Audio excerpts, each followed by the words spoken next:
All right, let's get started. Good evening, everyone. Thank you for joining our public meeting this evening. My name is Megan Waters. I'm the Community Engagement Director at UTA. Tonight, we're going to be talking about our 2023 through 2027 5-year service plan. I'm going to give a little bit of background before I hand it over to my colleague, Eric Callison, to really dive into the details of this plan. But we do want to give you an idea of where we're going tonight. So first of all, we will be doing an overview of our final draft 5-year service plan. We will have an opportunity for everyone to ask questions as well as provide their comments. So I'm just going to give some background. If other panelists would like to chime in and help support kind of the background and context for the 5-year service plan, please feel free to do so. Here on this slide, you can see we do have some goals along with the 5-year service plan, focusing service, improving ridership, increasing reliability, and engaging the community. So these are kind of the focal points of the development of the 5-year service plan. We also have several guiding principles for the 5-year service plan. You can see them here on the screen. System-wide planning, really connecting our regional network across the service area. All-day service as a priority, meaning more service available when you need it. A core route network, expanded hours earlier and later. Transit equity, including expanding access to opportunities through transit. Innovative solutions and new technologies incorporated into our service plan. Service choices, so looking at the different needs of communities to increase frequency and increase ridership, while also providing coverage options, as well as the path ahead for future projects. Anything to add on that, Eric?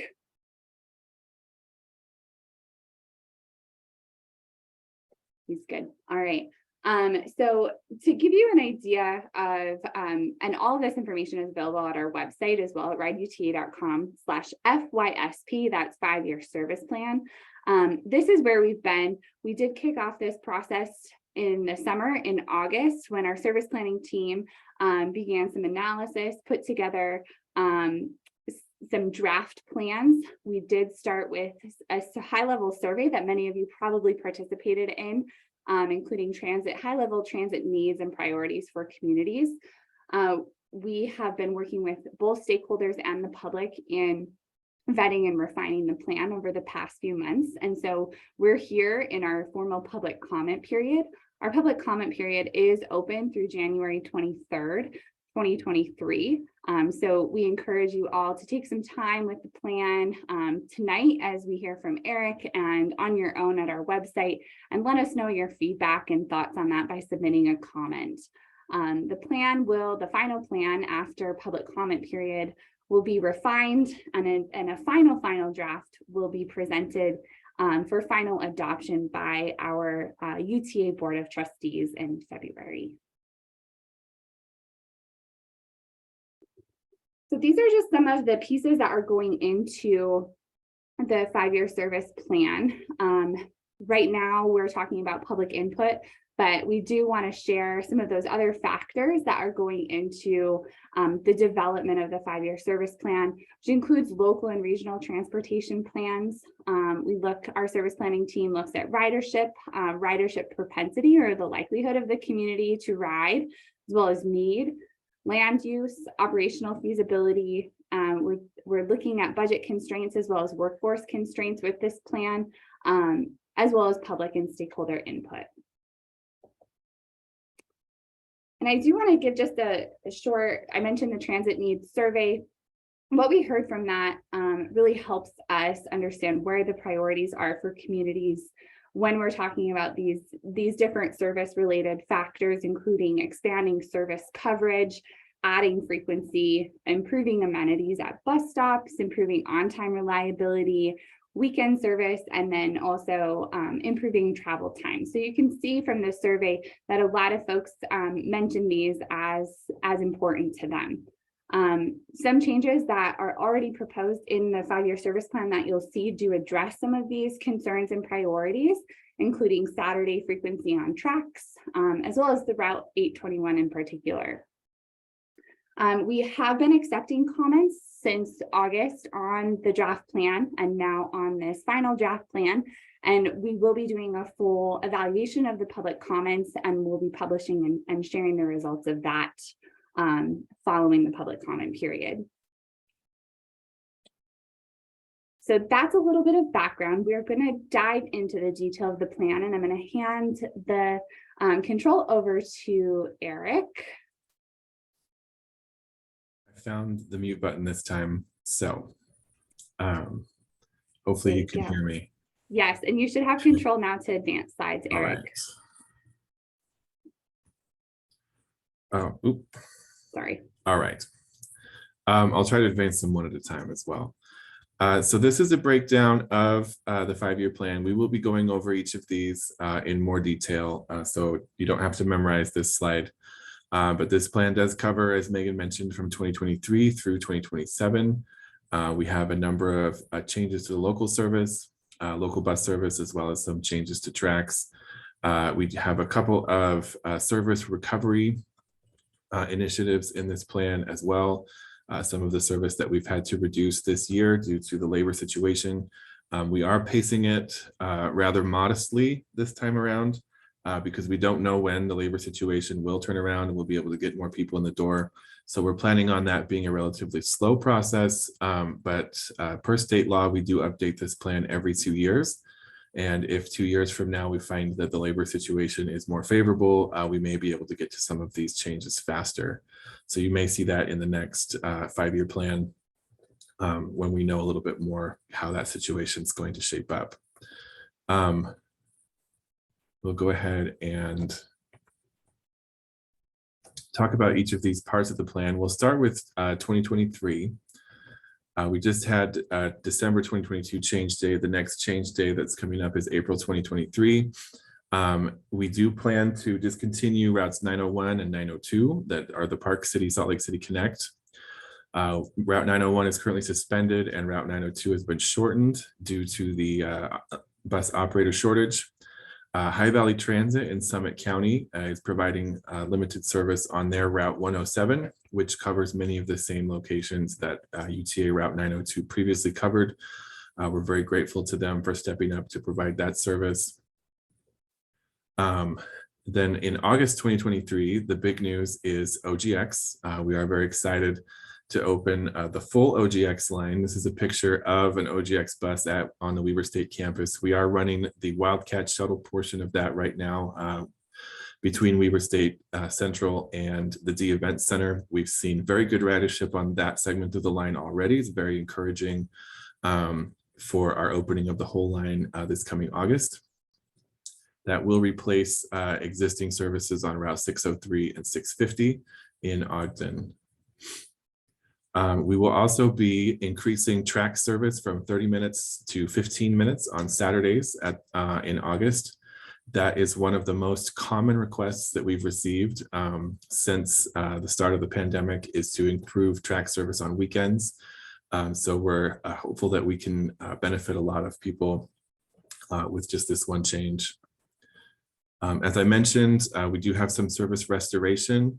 You'll notice that it says that it's contingent on resources. And so that applies to routes 39, 201, and 218 in Salt Lake County. We have an additional contingency item to extend UVX to the Provo Airport. This is part of the UVX East Bay Loop, which does run a lower level of service than the main line. We are running 6 to 10 minute service on the main line. Excuse me, the East Bay Loop is currently about 20-minute service. This is contingent on whether or not the Missionary Training Center in Provo decides to start sending more missionaries out through the Provo Airport. Right now, they send a lot of people through Salt Lake Airport, and they do take UVX to Front Runner to the Green Line. If they start using the Provo Airport, we would be able to transport people directly to that location on UVX. So I guess more on that as it develops, but that is currently in our contingency budget for 2023 as well. In December 2023, we have restoration on the Salt Lake County ski routes. We did have to make a number of reductions on those routes for December 2022 change day. That applies to routes 953 and 972 and 994 in Salt Lake County. That takes us to August 2024. A couple of big changes here. A number of changes to the Ogden Local service. Probably the two biggest ones is the Route 607 in South Ogden, Washington Terrace, that would connect from Weber State around what is currently the southern portion of routes 612 and 625 through Washington Terrace, and then provide a connection that does not currently exist between that area and Ogden Frontrunner Station via Wall Avenue.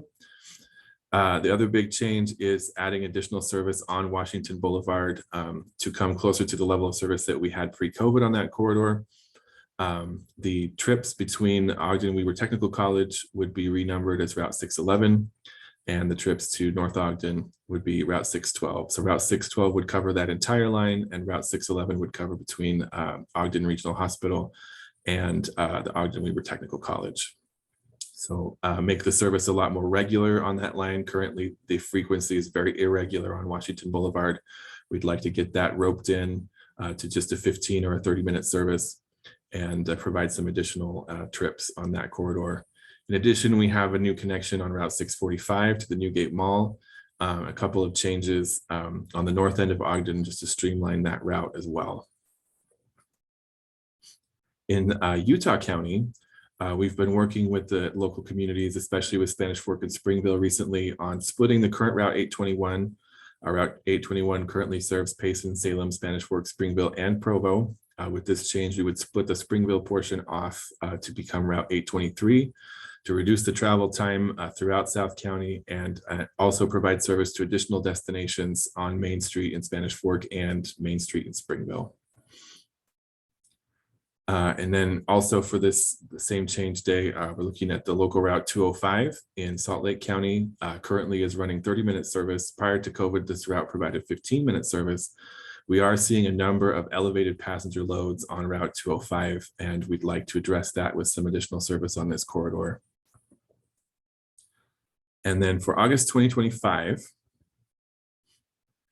we're looking at 200 South in Salt Lake County. This is another corridor. We are running 15-minute service on Route 2, but even so, we're seeing a number of elevated passenger loads, especially due to the combination of students and downtown employees. Prior to COVID, we ran an offset service between routes 2 and 220 on this corridor that provided service every 6 to 9 minutes. Service that we would provide here would be very similar, but it would be different in that we would just have a Route 2A and 2B. Route 2A would travel around the U of U campus clockwise on this loop, and Route 2B would travel counterclockwise. Route 220 would no longer need to come into Salt Lake Central to provide that service, so we propose to end it at the university.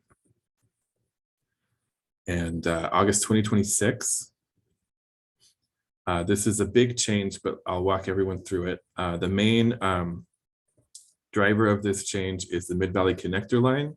That's Route 50 on this map that travels from the West Valley Central Station via Slick on Redwood and then down to Murray Central Station.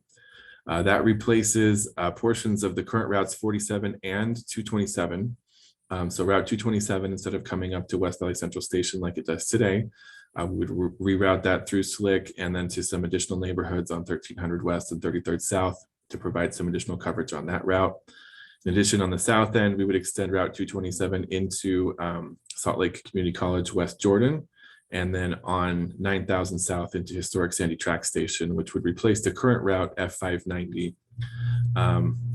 We also, I mentioned Route 47, currently comes down to Murray Central Station. We would shorten that route a little bit since the Mid-Valley Connector is going into Murray Central, just bring Route 47 into Murray North on a straight line. Make that travel time a little bit faster for people that are not taking the Mid-Valley Connector. And then we have a couple of changes to Route 240. Some of these kind of got fast-tracked because of the operator shortage for December 2022. But we're basically streamlining the route, taking some deviations off and moving from Plaza Center Drive in the middle of Jordan Landing to Jordan Landing Boulevard and Center Park Drive, which is a faster travel time and better access to some of those destinations along that route. So that's a lot of changes on one map, but basically it revolves around the Mid-Valley Connector going into service on Route 50 and changes to the routes that surround it. So this is definitely an increase in service overall for the west side of Salt Lake County, as well as some additional connections that don't currently exist. We also have some pretty big changes for Salt Lake to Ogden Regional service. This mainly concerns routes 455 and 470. Currently, both of those routes travel all the way from Salt Lake to Ogden. There's a number of reasons why that's difficult for us. It's something that we've worked on a lot with our union, making sure that we provide work for our bus operators that has reasonable travel times, bathroom breaks, that kind of thing. People don't think about service planning as involving bathrooms, but if you were a bus operator that was out for 8 or 10 hours a day, you would care very deeply about where you could go to the bathroom. We also hope to provide some increased service via this change. So the change is that both routes would serve Farmington Station, and that's where they would be split. So routes 470 and 455 would travel between Farmington and Salt Lake City, and routes 600 would travel between Farmington and Ogden on the current 470 route, and route 609 would travel between Farmington and Ogden on the current 455 route. You'll notice that route 600 is green on this map. That is because we also propose to increase route 600 to 15-minute service instead of the current 30-minute service on route 470. We expect that to be a significant improvement for a large number of people in this area. That is the part of Route 470 that we see the most ridership on, so we're excited to be able to provide some more service to those communities.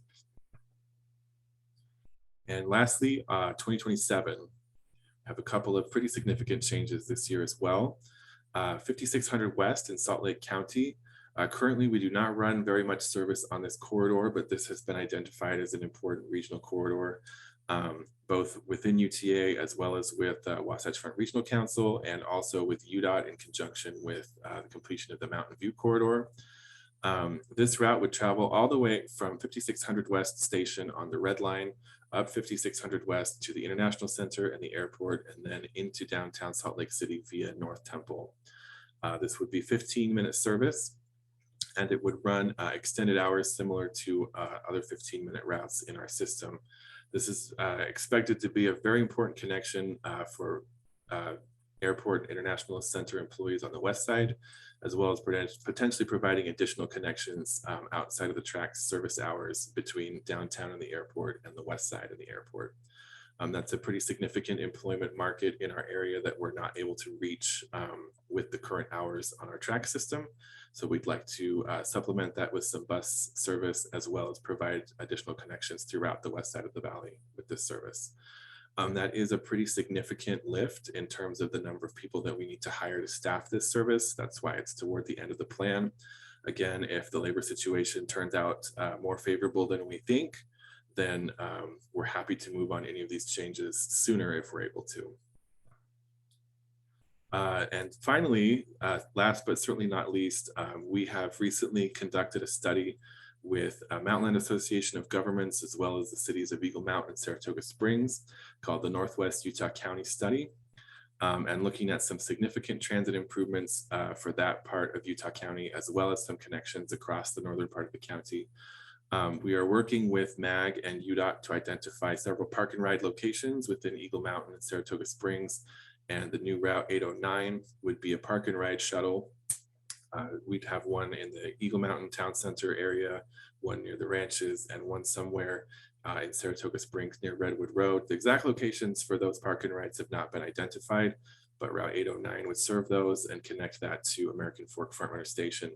In addition, we have the Valley Grove development in Pleasant Grove, as well as downtown Pleasant Grove and downtown American Fork that do not have a direct connection into the American Fork Front Runner Station currently.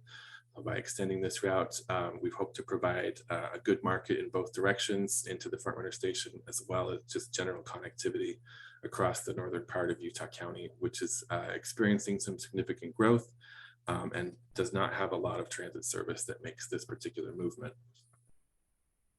So that's everything that's in the 5-year plan. And so I need to just make the distinction as we move into the vision section Everything that's in the 5-year plan is not necessarily everything that we want to do. It's not everything that we need to do. It's everything that we feel that we can do. And we recognize that there are a number of services that people have requested and that we would like to implement that don't fall currently within the scope of the 5-year plan. So we have the vision section of this 5-year plan, and we're also working on the very first UTA long-range transit plan. If you're interested in any of the things that we talk about here, or even beyond that, that's definitely something that you'll want to be involved in. We'll have numerous outreach and comment opportunities next year on the UTA long-range transit plan as well. But just to go over some of the things that we've noted that are necessary and that we'd certainly love to do if circumstances permit, but that we're not yet committing to in the next 5 years.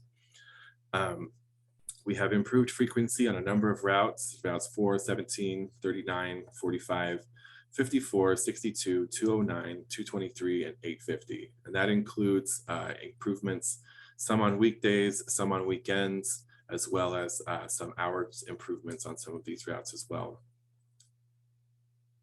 We'd like to implement additional trips between Ogden Station and Pleasant View. And that matches the current Route 630. We would number that Route 631 in order to provide some additional service in that area, as well as reroute Route F618, which currently serves the Ogden BDO area, just to make that a little bit more efficient, and also include 12th Street, where we have some significant employment centers. In South Weber and North Davis County, we have this new Route 656, which would serve the Roy Innovation Center and be a precursor to future Falcon Hill service. We do expect significant development along that corridor. And with that, there's a number of changes to the local service in this area, including Route 626 being extended to the Roy Station. And then we also have Route 627, which would be streamlined to serve Antelope Drive. And then all of these routes are currently running 60-minute service. We propose to improve those to 30-minute service when we're able. On the west side of Salt Lake County, we have a new Route 31 that would travel from Magna all the way to Printers Row and 2100 South into Central Point TRAX station. That would provide a significant connection that does not exist on the west side of Salt Lake County. And the transit propensity of this corridor is quite high. We believe that transit service would be successful there.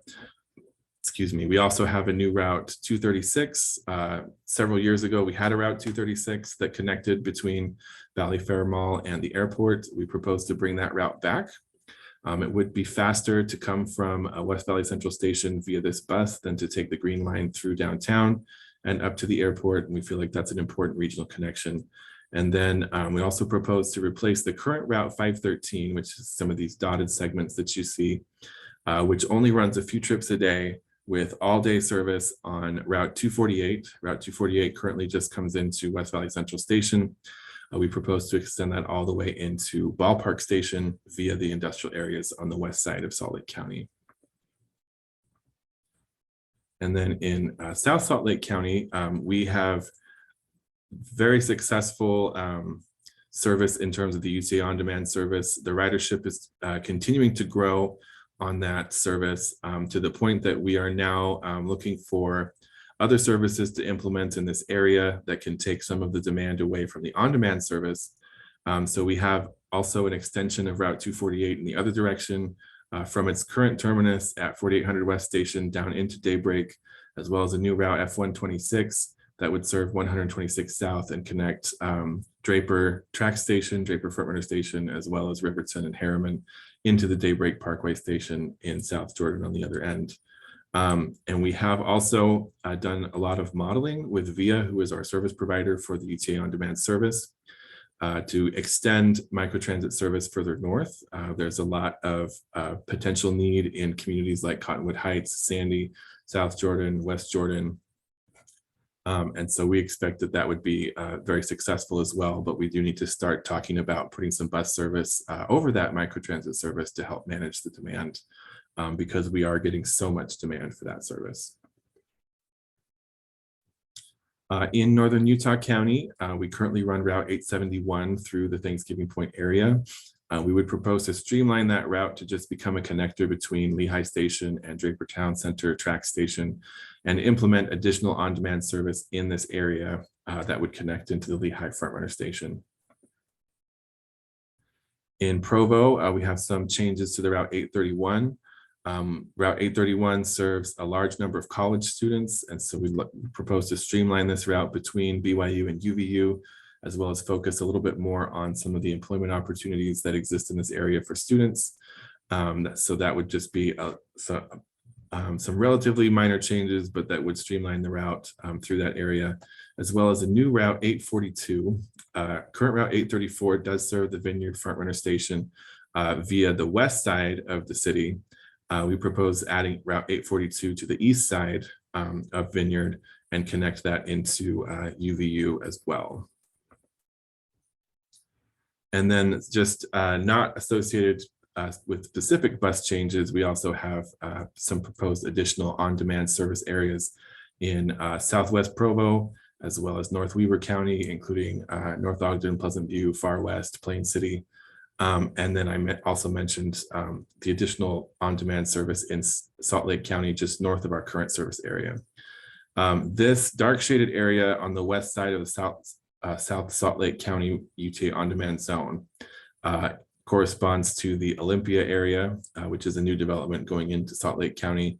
We're not prepared to implement additional bus service in that area at this time, but we propose extending the microtransit service area, the on-demand service area, and making that area more accessible to the rest of our system. And beyond even the vision list, there are a number of projects in the works.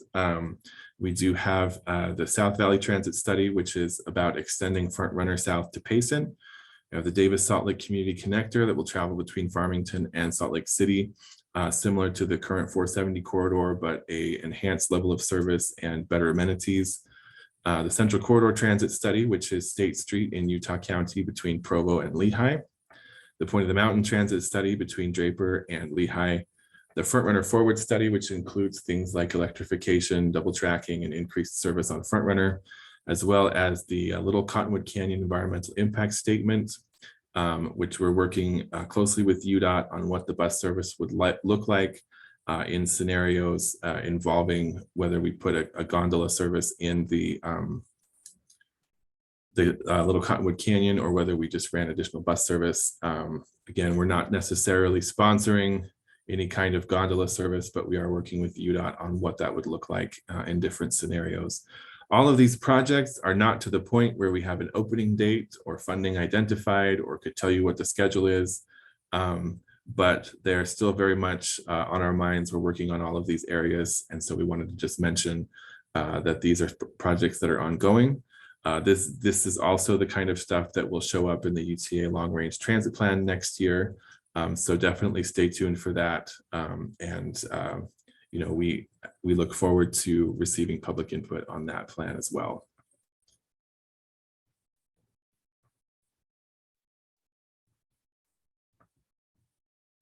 Okay, so for next steps, Megan did go over this, but just to review, we will be taking public comments on the 5-year service plan until January 23rd, 2023.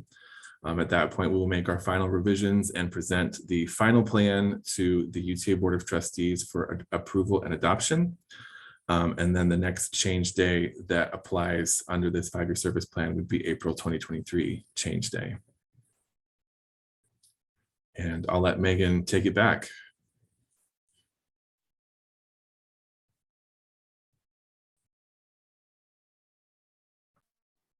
Thanks, Eric, for all of that information. I know it's a lot of information to take in, but we do want to give you all an opportunity to ask any questions that you may have. There are a couple ways that you can let us know that you have a question. We do have a chat feature that you may use by typing your question into the chat box. You're also welcome to raise your hand using the raise the hand function, and I am happy to allow you to talk so you can verbalize your question. So we're just going to give people a couple minutes. Does anyone have any questions?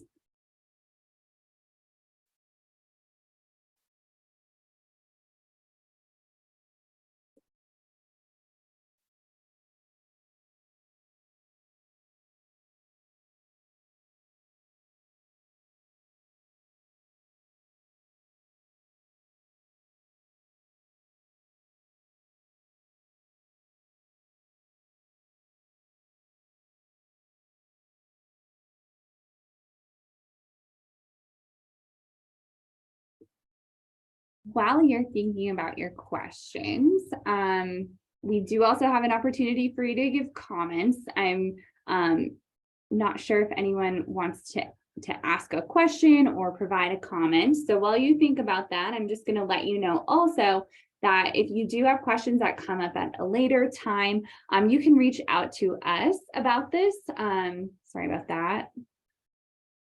So as Eric mentioned, January 23rd is our deadline for submitting comments.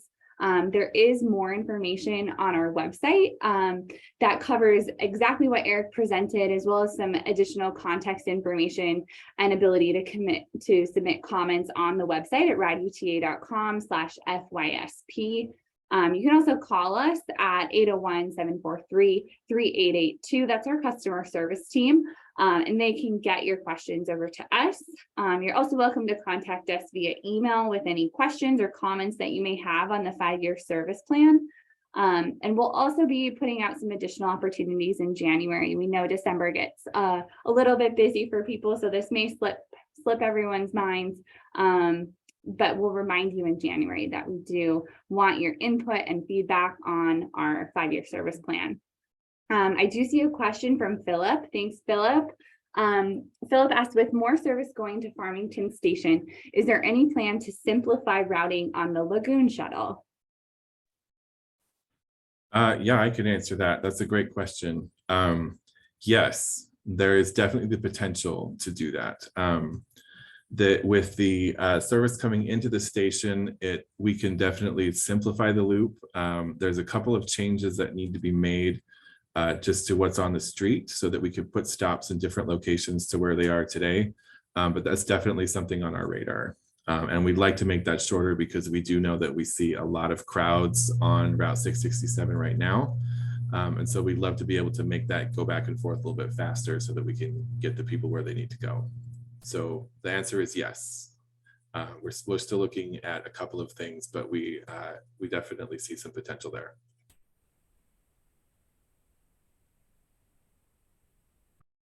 Great, thanks, Eric. And thanks for asking your question, Philip.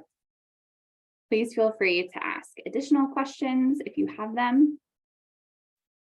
Again, you can use the chat or the question and answer feature, or you're also welcome to use the raise your hand feature and I can unmute you.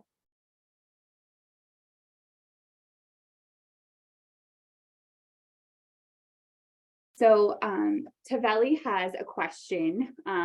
So with all these changes, would this help with the homeless problem on the bus and TRAX?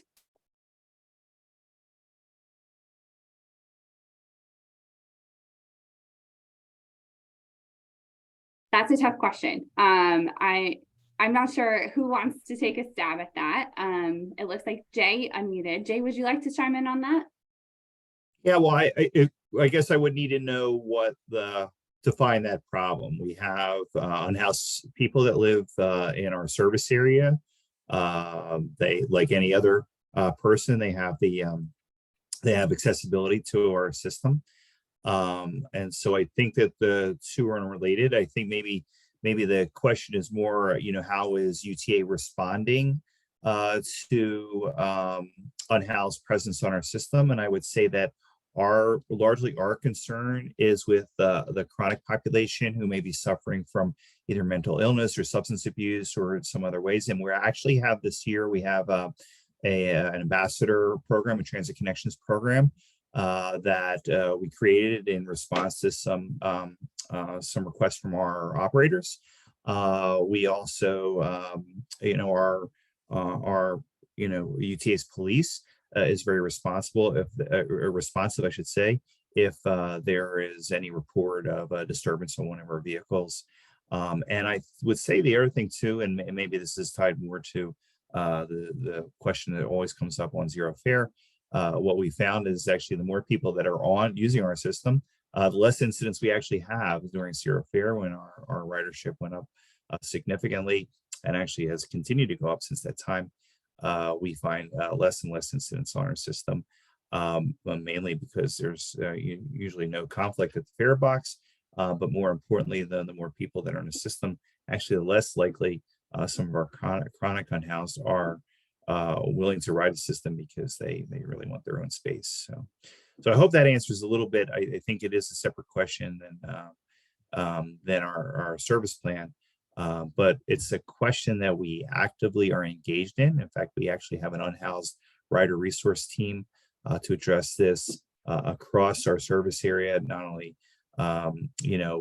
with our own UTA staff, but also coordinating with other agencies, counties, states. So hopefully that helps. Excellent. Thank you, Jay. Jay Fox is UTA's executive director. So I appreciate you being here. Thank you for chiming in on that question. Does anyone else want to add to that? Any of our panelists? We have a couple of pros in the room here. I don't know, Megan, do you, since you'll be over the Transit Ambassador and Connection Program, maybe you want to add to that of how they'll be working with the community on TRAX and bus. Yeah, I think to start and just a little sneak peek, we're still in the process of procuring, but our vision for that program is to pilot on TRAX first. We know that there is a large presence of unhoused riders on our TRAX system, and really wanting to provide a supportive approach. As Jay mentioned, they are our customers as well, and so providing a supportive approach that helps support all riders on our system, I think is our direction and focus. And so Tavali, if you want to add anything to your question though, to clarify kind of what you were getting at, I can unmute you, but thank you so much for chiming in.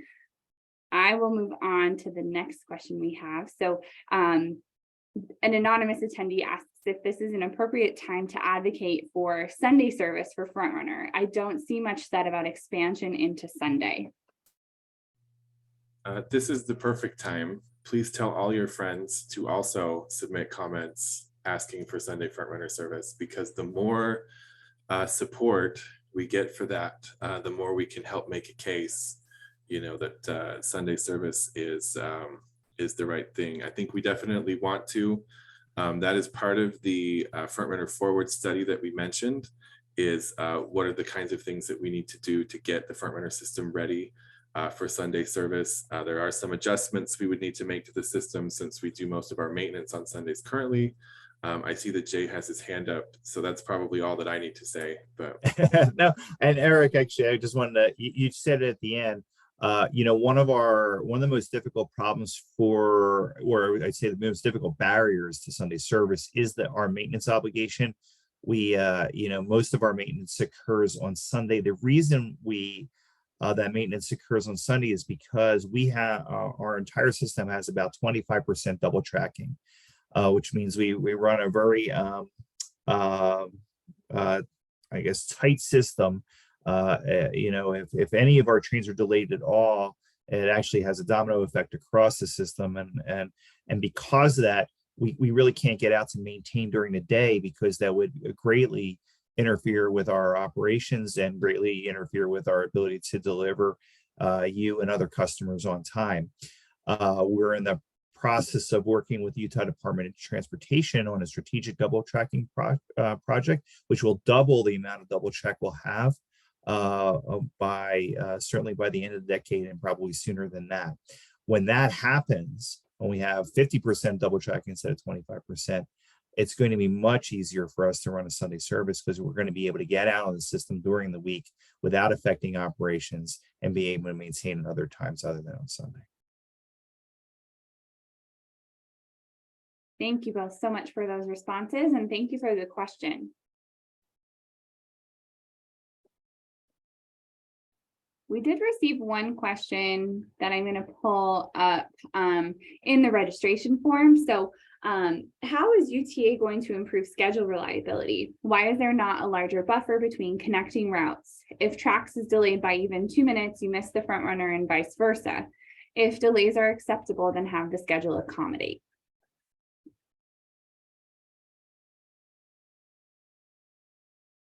Eric, do you want to respond to that at all?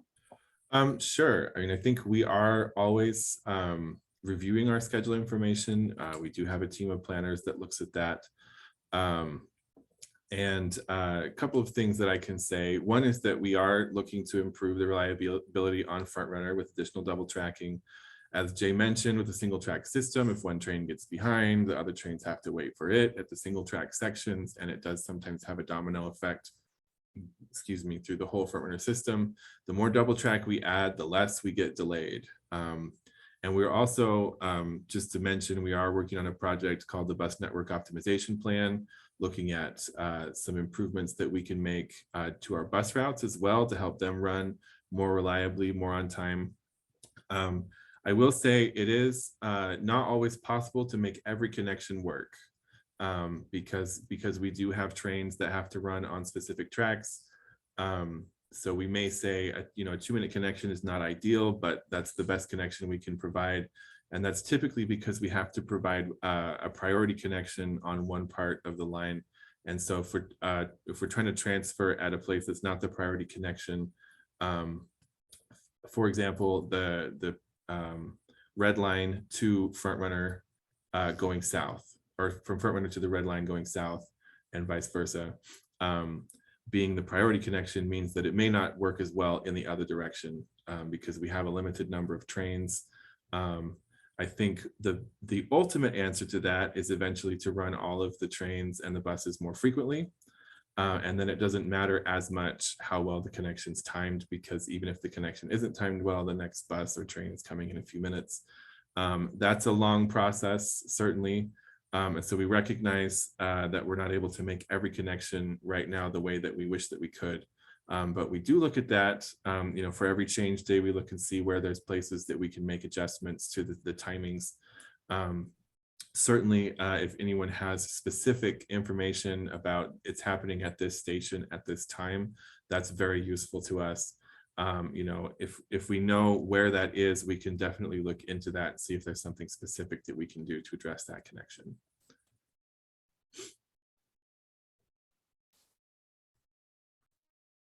That's great, Eric. So comments that are specific about your destination, origin are super helpful to our service planning team. Just keeping that in mind when you're going to submit comments, is that specificity really does help our service planners know what the context of the comment is. You don't have to give us your address or anything like that, but the more specific you can be, the better we're able to respond to that feedback. Definitely. I am not seeing any more questions from the group, so I do want to give one last call for comments. So comments in reaction to what you've seen presented on the 5-year service plan today. I'll just give a little bit. None of us like the awkward silence, but we're going to do it for a second.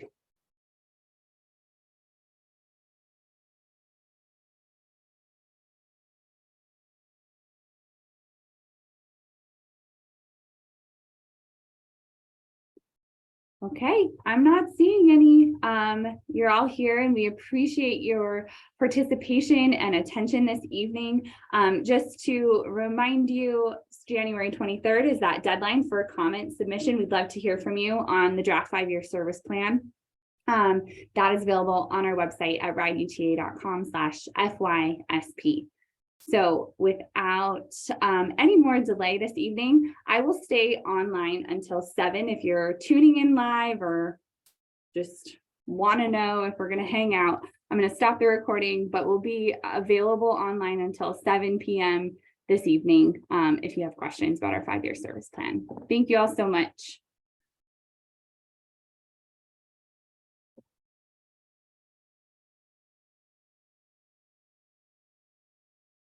And